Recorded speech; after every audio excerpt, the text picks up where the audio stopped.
إن الحمد لله نحمده ونستعينه ونستغفره ونؤمن به ونتوكل عليه ونعوذ بالله من شرور أنفسنا ومن سيئات أعمالنا من يهده الله فلا مضل له ومن يضلل فلا هادي له وأشهد أن لا إله إلا الله وحده لا شريك له وأشهد أن نبينا محمدا عبده ورسوله أرسله الله بالحق بشيرا ونذيرا فأعوذ بالله من الشيطان الرجيم يا أيها الذين آمنوا اتقوا الله حق تقاته ولا تموتن إلا وأنتم مسلمون يا أيها الناس اتقوا ربكم الذي خلقكم من نفس واحدة وخلق منها زوجها وبث منهما رجالا كثيرا ونساء واتقوا الله الذي تساءلون به والأرحام إن الله كان عليكم رقيبا يا أيها الذين آمنوا اتقوا الله وقولوا قولا سديدا يصلح لكم أعمالكم ويغفر لكم ذنوبكم ومن يطع الله ورسوله فقد فاز فوزا عظيما أما بعد فإن خير الحديث كتاب الله وخير الهدي هدي محمد صلى الله عليه وسلم وشر الأمور محدثاتها وكل محدثة بدعة وكل بدعة ضلالة وكل ضلالة في النار فأعوذ بالله من الشيطان الرجيم وأقيموا الصلاة وآتوا الزكاة واركعوا مع الراكعين۔ تمام تعریف بڑائی و کبریائی اللہ رب العالمین کے لیے جو ہمارا آپ کا اس کائنات کا خالق اور مالک ہے۔ اس کی جانب سے جتنے بھی نبی اور رسول بھیجے گئے سب پر درود و سلام، بالخصوص ہمارے آخری نبی احمد مجتبیٰ محمد مصطفیٰ صلی اللہ تعالی علیہ وآلہ وسلم پر، آپ کی آل و اولاد، آپ کے صحابہ اور جو لوگ صحیح طور پر قیامت تک آپ کی اتباع اور پیروی کرنے والے ہیں۔ حضرات گرامی، زکوٰۃ اللہ رب العالمین نے انسان پر، مسلمانوں پر فرض کیا ہے۔ زکوٰۃ دراصل اسلام کے فرائض میں سے ایک اہم فریضہ ہے اور اسلام کے ارکان میں سے تیسرا رکن ہے جس پر اسلام کی بنیاد قائم ہے۔ اس کے واجب ہونے پر قرآن، حدیث اور اجماع سے دلیلیں موجود ہیں۔ قرآن کریم کی آیت کریمہ میں نے ابھی آپ کے سامنے پڑھی۔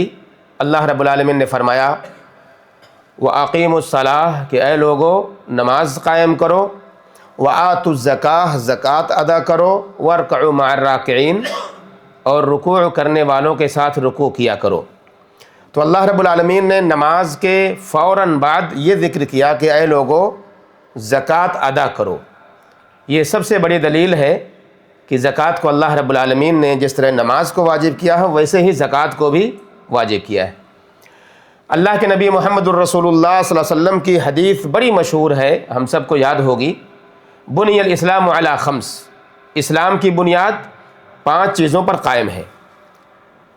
پہلی بنیاد یہ ہے شہادت اللہ الہ الا اللہ وان محمد الرسول اللہ، اس بات کی گواہی دینا کہ اللہ کے سوا کوئی معبود حقیقی نہیں ہے اور محمد صلی اللہ علیہ وسلم اللہ کے رسول ہیں۔ یہ پہلی بنیاد ہے۔ اس کے بعد فرمایا وَإِقَامِ الصَّلَاةِ نماز قائم کرنا، وَإِيتَاءِ الزَّكَاةِ زکوٰۃ دینا، وَالْحَجِّ حج ادا کرنا، وَصَوْمِ رمضان رمضان المبارک کا روزہ رکھنا۔ آپ اگر دیکھیں تو اسلام کے ان 5 ارکان میں سے موجودہ وقت میں ہم 4 پر عمل کر رہے ہیں۔ ایک تو نماز کی ادائیگی ہو رہی ہے اللہ کے فضل و کرم سے، دوسرا ہم اور آپ زکوٰۃ دے رہے ہیں جو عام طور پر ماحول ہوتا ہے رمضان میں ادائیگی کا، تیسرا ہم اس وقت اللہ کے فضل سے روزہ بھی رکھ رہے ہیں، اور پہلا جو ہے یا چوتھا کہہ لیں، بلکہ پہلا کہہ لیں اسے کہ الحمدللہ ہم سب اس بات کی گواہی دیتے ہیں کہ اللہ کے سوا کوئی حقیقی معبود نہیں ہے اور محمد صلی اللہ علیہ وسلم اللہ کے رسول ہیں۔ رہا ایک آخری رکن جو حج ہے، وہ اللہ رب العالمین حج اس شخص پر فرض کرتا ہے یا فرض کیا ہے کہ جو اس کی طاقت رکھتا ہو تاکہ وہ وہاں جا کر کے اسے ادا کر سکے۔ اللہ رب العالمین نے زکوٰۃ کو مسلمانوں پر واجب کیا ہے۔ ایک صحابی اعرابی اللہ کے نبی محمد الرسول اللہ صلی اللہ علیہ وسلم کے پاس آئے اور آ کر کے انہوں نے عرض کیا یا رسول اللہ کہتے ہیں دلنی علی عمل، اللہ کے نبی صلی اللہ علیہ وسلم ایک ایسے عمل کی طرف آپ رہنمائی کر دیں، اذا عملتہ دخلت الجنہ، کہ اگر میں وہ عمل کر لوں سیدھے جنت میں چلے جاؤں۔ ہم سب کی یہی خواہش ہے، یہی خواہش لے کر کے ایک اعرابی دیہاتی اللہ کے نبی صلی اللہ علیہ وسلم کے پاس آئے۔ جب یہ بات آپ کے سامنے رکھی تو اللہ کے نبی صلی اللہ علیہ وسلم نے انہیں فارمولہ بتایا، بہت پیارا اور بہت معمولی اور ہلکا کہہ لیں اسے، آسان سا فارمولہ، جنت میں جانے کا آسان سا فارمولہ اللہ کے نبی صلی اللہ علیہ وسلم نے اعرابی صحابی دیہاتی کو بتایا۔ کیا کہا؟ تعبد اللہ ولا تشرک بہ شیئا، اللہ کی عبادت کرو، اس کے ساتھ کسی کو شریک نہ کرو، وتقیم الصلاۃ، دوسری بات کہا نماز قائم کرو، تیسری بات کہا وتؤتی الزکاۃ، زکوٰۃ ادا کرو المفروضہ جو تمہارے اوپر واجب ہے، اور چوتھی بات کہا وتصوم رمضان، رمضان کے روزے رکھو۔ یہ چار باتیں میں نے کہا ہم سب اس کو ادا کر رہے ہیں۔ اللہ کے نبی محمد الرسول اللہ صلی اللہ علیہ وسلم کی یہ بات سن کر جب وہ صحابی جانے لگا، قال والذی نفسی بیدہ، تو جاتے ہوئے اس شخص نے کیا کہا؟ قسم ہے اس ذات کی جس کے ہاتھ میں میری جان ہے، لا ازید علی ھذا، جو میں نے ابھی ابھی سنا ہے اللہ کے نبی صلی اللہ علیہ وسلم سے اتنا ہی کروں گا، اس سے زیادہ کچھ بھی نہیں کروں گا۔ یعنی اس کا یہ حرص، اس کی یہ لالچ، اس کی یہ آرزو اور تمنا کہ اللہ کے نبی صلی اللہ علیہ وسلم نے ایک بات کہی، جنت میں جانا ہے، یہ چار چیزیں کر لو گے جنت میں چلے جاؤ گے۔ اس شخص نے کہا کہ میں اللہ کے نبی کی بات ویسے ہی مانوں گا اور اس سے زیادہ کچھ بھی نہیں کروں گا۔ اللہ کے نبی محمد الرسول اللہ صلی اللہ علیہ وسلم نے فرمایا جب وہ شخص جانے لگا، یہ بات کہا اور جانے لگا کہہ کر، تو اپنے صحابہ جو موجود تھے مجلس میں ان سے کہا من سرہ ان ينظر الى رجل من اہل الجنہ فلینظر الى هذا الرجل، کہ اے صحابہ تم میں سے کوئی شخص اگر جنتی دیکھنا چاہتا ہے تو اس آدمی کو دیکھ لے۔ یہ آدمی جو ابھی یہ بول کے گیا ہے کہ اس سے زیادہ میں کچھ نہیں کروں گا، یعنی اس پر عمل کروں گا ضرور بضرور، تو اے صحابہ اگر یہ اپنی بات پر قائم رہے گا تو جنت میں داخل ہو جائے گا۔ اس لیے تم میں سے کوئی آدمی اگر دنیا کے اندر کسی جنتی کا دیدار کرنا چاہتا ہے تو اس آدمی کو دیکھ لے۔ کیا نتیجہ نکلا؟ کہ اللہ کے نبی صلی اللہ علیہ وسلم نے ایک بات، ایک عمل ایسا بھی بتایا جو جنت میں جانے کا ذریعہ ہے، وہ کیا ہے؟ زکوٰۃ کی ادائیگی۔ زکوٰۃ ہمارے اوپر واجب ہے، اس سے بچنے کا کوئی راستہ نہیں ہے۔ لوگ ہیلے بہانے تلاش کرتے ہیں اس سے بچنے کے لیے کہ نہ دینا پڑے۔ مسلمانوں، یہ اسلام کا ایک رکن ہے جس کی ادائیگی ضروری ہے۔ یہ مبارک مہینہ ہے جو خیر اور برکت کا مہینہ ہے، جو لوگوں کو دینے کا مہینہ ہے، سخاوت کا مہینہ ہے، اور ہمارے بہت سارے مسلمان بھائی اس مہینے کی نیکیوں کا خیال کرتے ہوئے، اس کے لمحات اور اس کے ایک ایک پل جو خیر اور برکت میں ڈوبے ہوئے ہیں اس کا خیال کرتے ہوئے اسی مہینے میں اکثر و بیشتر لوگ زکوٰۃ نکالتے ہیں اپنے مال کے۔ حالانکہ زکوٰۃ رمضان میں واجب نہیں ہے، زکوٰۃ واجب ہے اس وقت جیسے ہی آپ کا مال یا جن چیزوں میں زکوٰۃ ہے وہ چیزیں نصاب کو پہنچ جائیں، اسی وقت واجب ہے وہ۔ یہ تو ہماری کمی ہے کہ ہم اس کا خیال نہیں کرتے ہیں، ہم انتظار کرتے ہیں کہ رمضان کا مہینہ آئے گا زکوٰۃ نکال دیں گے۔ لیکن اللہ کی توفیق ہے کم سے کم کہ جنہیں اللہ نے یہ توفیق دی کہ وہ رمضان میں بھی کوشش کرتے ہیں کہ وہ نکال دیں، ورنہ بہت سارے مسلمان بھائی ہیں جو زکوٰۃ نہیں دیتے ہیں، معاف کیجیے گا، بالکل نہیں دیتے ہیں، ہیلے بہانے جیسا میں نے کہا تلاش کرتے ہیں۔ اللہ کے نبی محمد الرسول اللہ صلی اللہ علیہ وسلم کے بارے میں ہم سب جانتے ہیں، بڑی مشہور حدیث ہے کہ آپ سب سے سخی انسان تھے اس دنیا کے اندر۔ سخاوت اتنی تھی آپ کے اندر کہ آپ لوگوں کو بانٹنا جانتے تھے، لوگوں کو دینا جانتے تھے۔ حدیث میں آتا ہے کان النبی صلی اللہ علیہ وسلم اجود الناس، سب سے زیادہ سخی انسان تھے آپ، اور آپ کی سخاوت رمضان میں بڑھ جایا کرتی تھی، زیادہ ہو جایا کرتی تھی۔ جبریل امین آپ سے جب ملاقات کرتے، جبریل امین روزانہ رمضان کی ہر رات میں اللہ کے نبی صلی اللہ علیہ وسلم کے پاس آتے، آپ کو قرآن پڑھاتے۔ آگے فرماتے ہیں فیدارسہ القرآن فلرسول اللہ صلی اللہ علیہ وسلم اجود بالخیر من الریح المرسلہ، خیر کے معاملے میں اللہ کے نبی صلی اللہ علیہ وسلم تیز ہوا جو بارش برساتی ہے اس سے زیادہ تیز تھے اللہ کے نبی صلی اللہ علیہ وسلم. اتنی سخاوت تھی آپ کے رمضان کے مہینے میں خاص طور سے. چہ جائے کہ رمضان مبارک کے اندر ہم زکوٰۃ کی ادائیگی کریں جو ہمارے اوپر واجب ہے. میں تو یہ تو عام بات کر رہا ہوں، اللہ کے نبی صلی اللہ علیہ وسلم کی عام سخاوت تھی. آپ ایسے ہی صدقہ و خیرات کیا کرتے تھے لوگوں کے بیچ میں جو بھی آپ کے پاس مال ہوتا تھا. اس لیے مسلمانوں، زکوٰۃ کی اہمیت کو، اس کے مقام کو، اس کے مرتبے کو، اس کی عظمت کو جانیے کہ اللہ رب العالمین نے اسے نماز کے ساتھ جوڑا ہوا ہے، اور اس کو کس کو ادا کرنا ہے اس کا تذکرہ اللہ رب العالمین نے قرآن میں ادا کیا ہے، ذکر کیا ہے.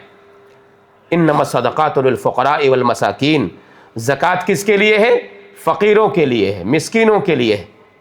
فقیر اور مسکین دو طبقے ہیں. فقیر اور مسکین یہ بہت ہی نچلے طبقے مانے جاتے ہیں جو غربت کے مارے ہوتے ہیں بیچارے. فقیر جس کے پاس کچھ بھی نہیں ہوتا ہے کھانے کے لیے، جس کے پاس پہننے کے لیے نہیں ہوتا ہے، یا جس کے پاس اتنا ہوتا ہے کہ اس کفایت نہیں ہوتی اس کے لیے، بھوکا سوتا ہے بیچارہ. مسکین بھی ویسے ہی ہے، لیکن فقیر سے تھوڑا سا بہتر ہوتا ہے مسکین. اس کے پاس کچھ ہوتا ہے لیکن وہ بھی کافی نہیں ہوتا ہے اس کے لیے. ان لوگوں کو زکوٰۃ دینے کے لیے کہا گیا ہے. انما الصدقات للفقراء والمساکین والعاملین علیہا، جو لوگ زکوٰۃ پر کام کرتے ہیں، محنت کرتے ہیں، وصولی کرتے ہیں، ان کے لیے بھی زکوٰۃ میں سے کچھ رقم دی جائے گی اجرت کے طور پر. کہا والمؤلفۃ قلوبہم، جن کے دل کو نرم کرنا ہو. ایسے بہت سارے ملیں گے آپ کو جو اسلام کے دشمن ہوں گے، اسلام کے خلاف ہوں گے، اسلام کے خلاف سازشیں رچنے والے ہوں گے.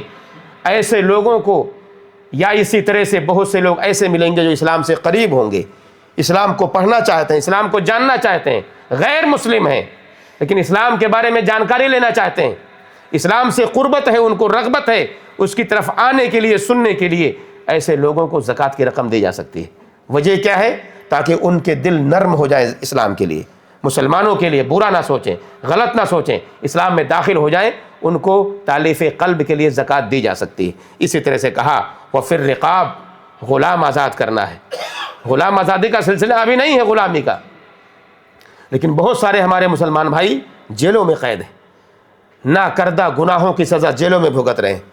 ان کو بھی اگر آزاد کرانا ہے جیلوں سے، زکوٰۃ کی مال صرف کی جا سکتی ہے ان کے پاس، ان کے اوپر. کہا والغارمین، ہم میں سے بہت سے قرض دار ہیں جنہوں نے قرضے لے لیے لیکن ان کی تنخواہیں کافی نہیں ہوتی، ان کی کمائی کافی نہیں ہوتی کہ وہ قرض ادا کر سکیں. ان کے لیے بھی زکوٰۃ لے کر کے قرض کی ادائیگی جائز ہے. اسی طرح سے کہا وفی سبیل اللہ، اللہ کے راستے میں زکوٰۃ دیا جا سکتا ہے. جہاد کے لیے جو لوگ نکلے ہوں اللہ کے راستے میں، ان کے لیے زکوٰۃ دینا یا ان کو زکوٰۃ دینا جائز ہے. وابن السبیل، ایک وہ شخص جو سفر میں ہو، راستے میں ہو، مسافر ہو، اس کے پاس مال و متاع نہ ہو، ایسے آدمی کے لیے جائز ہے کہ زکوٰۃ لے، اور ہمارے لیے دینا جائز ہے ایسے آدمی کو. کہا فریضۃ من اللہ واللہ علیم حکیم، یہ سب اللہ کی طرف سے فرض کیا گیا ہے، اللہ جاننے والا اور اللہ رب العالمین حکمت والا ہے. لیکن حدیث میں آتا ہے لا تحل الصدقۃ لغنی، کسی بھی مالدار کے لیے زکوٰۃ جائز نہیں. ولا لذی مرۃ سوی، اور اسی طرح ایک وہ شخص جو ہٹھا کٹا ہو، کما سکتا ہو، اور یہ انتظار کرے کہ زکوٰۃ کا موسم آ رہا ہے میں زکوٰۃ وصول کرے پورا سال چلاؤں گا، یہ جائز نہیں ہے. اسلام نے جہاں راستے دکھائے ہیں کرنے کے، ان راستوں پر عمل کیا جائے. جہاں راستے دکھائے ہیں بچنے کے، ان راستوں پر چلنے سے رکا جائے تاکہ ہمارا اور آپ کا ایمان صحیح ہو. دراصل اسلام کی شریعت کے مقاصد میں سے ہے کہ حرج اور پریشانیوں کو دور کر دیا جائے، لوگوں سے آسانیاں لوگوں کو دی جائیں. اسی لیے زکوٰۃ ہر ایک مال میں واجب نہیں ہے، یہ آپ کے ہر چیز میں زکوٰۃ ہے. آپ کی استعمال کرنے والی چیزیں، شخصی چیزوں میں زکوٰۃ نہیں ہے. آپ کے گاڑیاں ہوں، آپ کے گھر ہوں، آپ کے کھانے پینے کی چیزیں ہوں، آپ کی قیمتی گھڑیاں ہوں، آپ کے قیمتی موبائل ہوں، لاکھوں میں آتے ہیں سب. اگر زکوٰۃ کا اتنا پتہ ہے ہمیں اور آپ کو کہ ایک مقدار ہے سونے اور چاندی کی، جس مقدار کو پہنچنے کے بعد، نصاب تک پہنچنے کے بعد ہمیں زکوٰۃ دینا ہے، تو ماشاء اللہ اللہ کے فضل و کرم سے ہم تو لاکھوں روپے کی گاڑیاں استعمال کرتے ہیں، اس میں زکوٰۃ ہونی چاہیے، لیکن اس میں زکوٰۃ نہیں، اسے یہ حرج اور پریشانی سے بچایا گیا، ہمیں آسانیاں پیدا کی گئی کہ استعمال کرنے والی ساری چیزیں جتنے بھی ہیں ان سب پر زکوٰۃ نہیں ہے۔ لیکن اگر یہی ساری چیزیں اموال تجارت میں آ جائیں گی، بزنس کرنے آپ لگ جائیں گے، تو اس میں زکوٰۃ آپ کو دینا پڑے گا۔ یہ موبائل جو لاکھوں روپے کا ہم استعمال کرتے ہیں، زکوٰۃ نہیں ہے اس پر، لیکن اگر اس کو آپ بزنس کے طور پر استعمال کریں گے تو اس میں زکوٰۃ دینا پڑے گا۔ اللہ کے نبی محمد الرسول اللہ صلی اللہ علیہ وسلم فرماتے ہیں لیس علی المسلم صدقۃ فی عبدہ ولا فی فرسہ، کسی مسلمان پر زکوٰۃ نہیں ہے اس کے غلام میں اور نہ ہی اس کے گھوڑے پر۔ مطلب یہ ہوا کہ جو اس کا ذاتی استعمال کرنے والی چیزیں ہیں اس پر زکوٰۃ اسے دینا نہیں ہے۔ سونے اور چاندی پر زکوٰۃ ہے۔ اسی طرح سے جوہرات، الماس جو ہوتے ہیں، ہم اور آپ مہنگے مہنگے پتھر استعمال کرتے ہیں، یا بہت سی ایسی چیزیں، ہیرے اور موتی استعمال کرتے ہیں، ہیرے اور موتی کروڑوں میں ہوتے ہیں، اگر استعمال کرتے ہیں تو اس کے استعمال میں کوئی زکوٰۃ نہیں۔ لیکن اگر یہی چیزیں آپ نے بزنس کے طور پر استعمال کیا ہے، تجارت کرتے ہیں اس کا، تو اس پر زکوٰۃ دینا ضروری ہو جاتا ہے۔ تو پہلی چیز یہ ہوئی زکوٰۃ جس کے اندر دینا ہے وہ نقدان، دو چیزیں، سونا اور چاندی، اور اس کے جیسی چیز جسے ہم اور آپ پیسہ کہتے ہیں، نوٹ جو ورقے کا ہوتا ہے، پیپر کا ہوتا ہے، ان پر زکوٰۃ ویسے ہی واجب ہے جس طرح سونے اور چاندی پر زکوٰۃ واجب ہے۔ اسی طرح سے دوسری قسم یہ ہے زکوٰۃ کی، بہیمۃ الانعام، جانوروں پر زکوٰۃ ہے۔ جانور جو لوگ پالتے ہیں، گائے، بیل، بھینس یا اونٹ وغیرہ جو لوگ پالتے ہیں وہ جانتے ہیں، اور انہیں اس پر زکوٰۃ دینی پڑے گی۔ تیسری صورت یہ ہے اموال زکوٰۃ میں سے کہ جو زمین سے اگنے والی چیزیں ہیں، جیسے کہ گیہوں، چاول، دال وغیرہ، یہ ساری چیزیں، اس کا بھی اپنا ایک سسٹم ہے، زکوٰۃ کیسے دیا جائے گا، سب کا اپنا سسٹم الگ الگ بنایا ہے شریعت نے۔ چوتھی بات یہ ہے کہ عروض تجارہ، مال تجارت، جن چیزوں کی آپ تجارت کرتے ہیں وہ کوئی بھی مال ہو، حرام مال نہیں۔ حرام مال کی تجارت کرنا بھی ناجائز ہے۔ کوئی یہ نہ سوچے کہ حرام مال کی تجارت کر کے میں زکوٰۃ دوں اللہ کے راستے میں، وہ حرام مال کی تجارت ہی جائز نہیں اس کے لیے، چھ جائے کہ وہ زکوٰۃ نکال رہا ہے۔ بہرحال اموال تجارت میں اسے زکوٰۃ دینی ہے، یہ چوتھی چیز ہے۔ ان ساری چیزوں کے علاوہ جو ذاتی استعمال کی چیزیں ہیں اس پر زکوٰۃ انسان کو نہیں دینی ہے۔ لیکن ایک چیز یاد رہے، باتیں اس کے حوالے سے بہت ساری ہیں، یہ چند 10-15 منٹ میں یہ باتیں ختم نہیں ہو سکتی، اور نہ میں بیان کر سکتا ہوں ساری باتیں۔ آپ علماء کی طرف جائیں، پوچھیں کہ ہمارے پاس یہ چیزیں ہیں، زکوٰۃ کیسے ادا کریں گے۔ عام طور پر مسئلہ جو لوگوں کے سامنے ہوتا ہے وہ سونے اور چاندی کا ہوتا ہے۔ 52.5 تولہ چاندی کسی کے پاس ہے، 7.5 تولہ چاندی، خالص، ملاوٹ والا نہیں، خالص اگر اتنا ہے اس میں زکوٰۃ اسے دینا ہے۔ موجودہ مارکیٹ کا ریٹ پتہ کریں، قیمت کیا ہے اس کی مارکیٹ میں، اسی سے آپ 2.5% اس میں سے نکال دیں، 40واں حصہ آپ زکوٰۃ اللہ کے راستے میں دے دیجئے۔ بہرحال لیکن کوئی شخص اگر نہیں دیتا ہے، کوئی شخص اگر زکوٰۃ نہیں دیتا ہے، اس کے لیے شریعت نے بڑی سخت وعید بیان کی ہے۔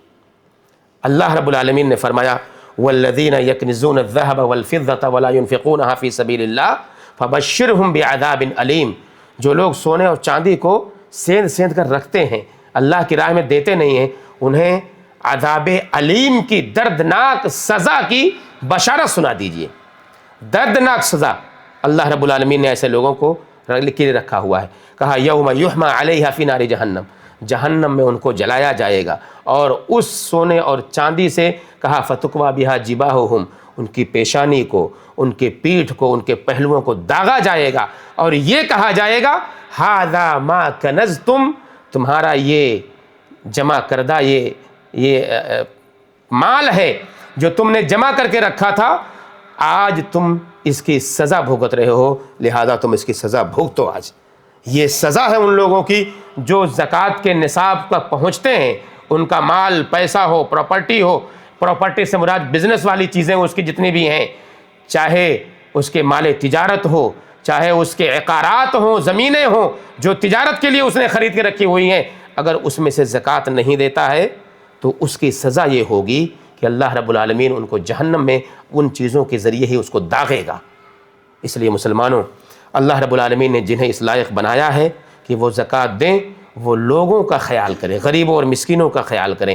یہ اہم مقصد ہے شریعت کا کہ لوگوں کے حقوق وہاں تک پہنچتے ہیں، غریبوں اور مسکینوں تک جب پہنچتا ہے ان کو خوشی ملتی ہے۔